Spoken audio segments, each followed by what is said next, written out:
definitely notice that feeling. Like, yeah, but that me. So do notice, and it's revealed in our body. A feel of clenching, or a feeling of wanting to distance, a feeling of, why would that be so? So a lot of people think about soul retrieval or parts work or soul work or inner child work as a fixing. Like, okay, I'm going to bring that version of me that split off because of trauma. And sometimes it's insidious trauma, which is a different kind than the obvious kind that, oh, that was horrible and that was traumatizing. Insidious trauma is where a part of us might say, well, that's just the way it was, or, well, that maybe that, or someone else said, oh, that's not a big deal, get over it. Making light of it, or saying you're too sensitive, you took it the wrong way, let's move on. Don't be a baby. And those traumatizing events or sequences of events then can create another layer of complexity, because then we're giving our own selves shit on top of the offending experience, right? We end up then saying to ourselves, oh, come on, it was no big deal. Or sometimes we even kind of forget about it.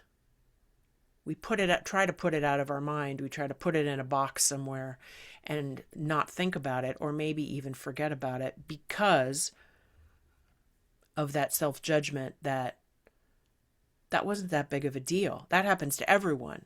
Toughen up, or any version like that.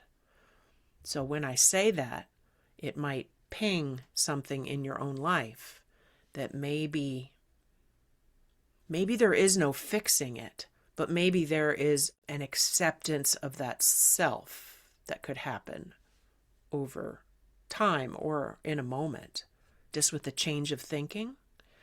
So soul retrieval and all those actions, it's that magical idea that we're going to go into our past and we're going to grab or get that one part of us that's hurting and separate, and we're going to bring it back into us. And then it's all fixed. Maybe. But also maybe what can be helpful is for us to notice the parts of ourselves that made a choice to survive, maybe to try to forget it, maybe try to move on from it, maybe we abandon our own self about it, maybe we believed others about it, the no big deal kind of thing, or just don't think about it anymore.